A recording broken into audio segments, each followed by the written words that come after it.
Maayong adlaw sa tanan, my name is Elio Garcia. I teach film theory and political economy of media at the University of the Philippines, Diliman. I am an essayist and scholar of media, film, literary, and cultural studies. My scholarly works dwell on the intersection of post-colonial theory, cinemas of the Global South, and indigeneity. I currently edit the Kinaadman Journal of Xavier University and Pelikula, a journal of Philippine cinema and moving image of the UP Film Institute. I wish to thank the organizers for coming up with commonplaces of our lives to create space for interdisciplinary conversations to make sense of things that do not fall neatly under ready or dominant frameworks, and thus the need to formulate new ones. My paper is titled Agi sa Tubig, Putol nga Lawas, Appropriating the Undercommons in Understanding the Othering and Agency of the Badjao Sea Gypsies. In this presentation, I will give an introduction first of who the Badjaos are. Also, I just want to clarify that not all Badjaos today are sea gypsies, and my study covers only those who remain in the littoral, coastal, or oceanic zones. I then appropriate Stefano Harney's and Fred Moten's concept of the undercommons in problematizing the statelessness and vagrancy of the Badjao. I repeat the grammar of the undercommons in my analysis of a Badjao woman character in a film by Berliante Mendoza called The Womb, who embodies the inclusion-seclusion dynamic of the Badjao community with the Philippine nation state. From these heuristics, I derive the concept Agi sa Tubig and Putol nga Lawas. Agi sa Tubig highlights the Badjao's resistance to mainstream lifeways as an insistence of their own culture conditioned by the fluidity and worldview of the ocean as their cosmos, and not by the territoriality of the nation state. Putol nga Lawas is a critique to the Philippine nation state in its failure to consider the water indigeneity of the Badjao in the unique ways in which they can effectively take part of the state's beneficence without causing violence to their identities and cultures, which I call littoral sovereignty. A few Badjao children surround the ferry, their hair burning gold in the sun, their dark brown bodies glistening, bobbing in the water, waiting for passengers to throw coins. The farther the passengers throw the coins, the better. The Badjao children swim and follow the coin, search for it underneath, and in less than a minute rise to the surface and wave the coin to the coin throwing passenger. I throw my coin as far as I can, and a Badjao boy, probably my age, swims to it. He does not show up for several minutes. I wait and wait for the boy to appear, clutching firmly the plastic bag with the janitor fish.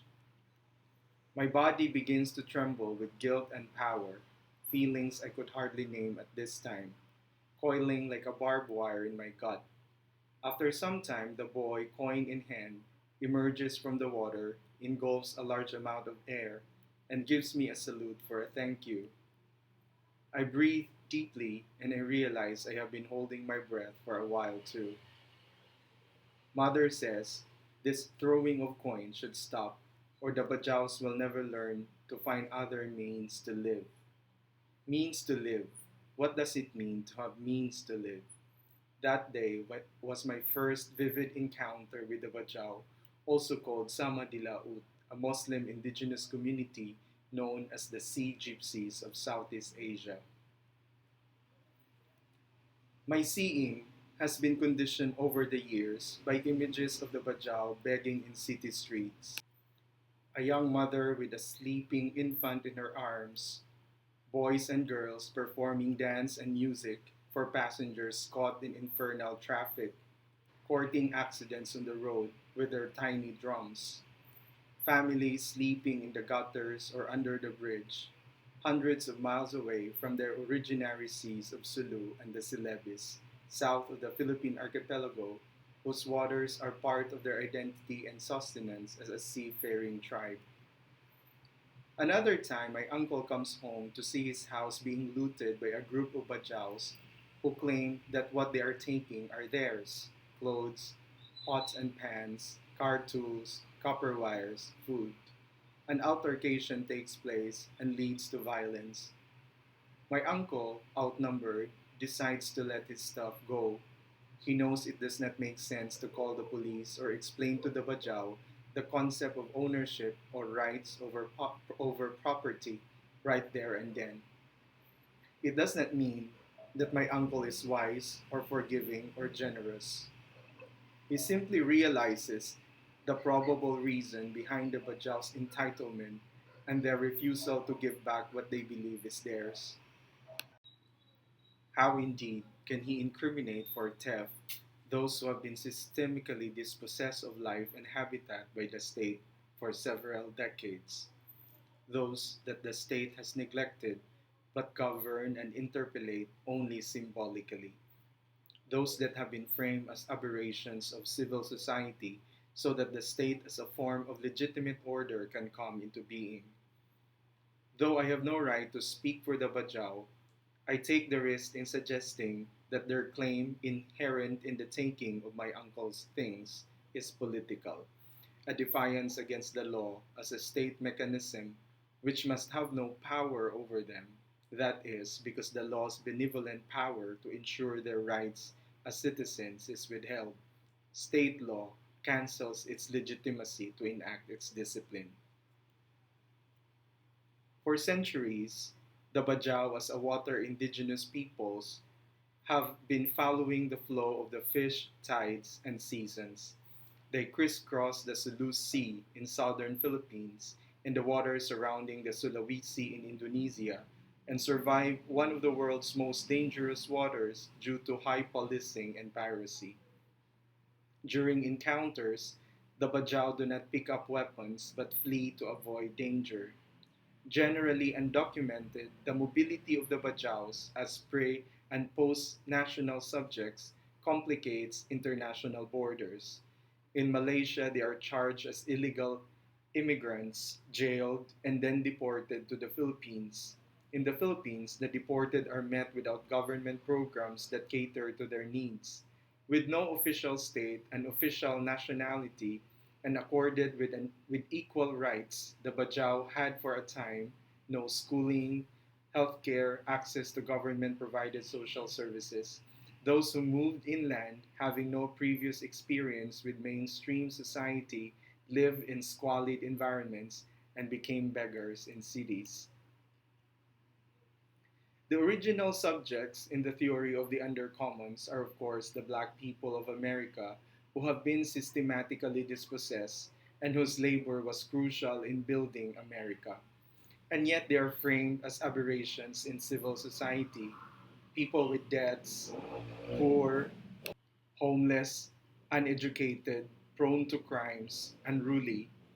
If the picture stops here, we fail to see that these aberrations are effects of power that is tied up with racism, colonialism, and capitalism, oppressive structures that are not foreign to the Badjaos.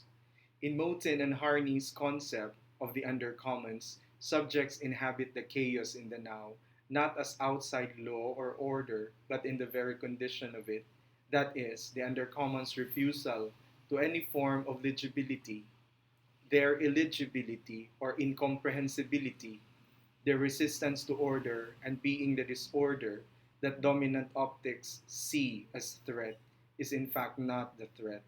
The real threat is the order which the undercommons surround. The modern nation state that has amalgamated into a form of order is the sign and cause of chaos within, around, and elsewhere. The undercommons do not create an originary struggle against the government. The government creates the struggle through its oppressive techniques. In a film by Brillante Mendoza titled Thy Womb, a Muslim Badjao woman named Shalia, the lead character, is a community midwife and elder who is past childbearing age in Simunul, Tawi-Tawi, in a tiny Badjao village at the southernmost tip of the Philippines. In her pursuit to provide a child for her husband Bangasan, Shalia searches for a second wife and agrees to be banished from her marriage should the new wife, Mersila, succeeds in giving Bangasan a son. Mersila asks for Shalia's banishment as a specific condition and part of her dower.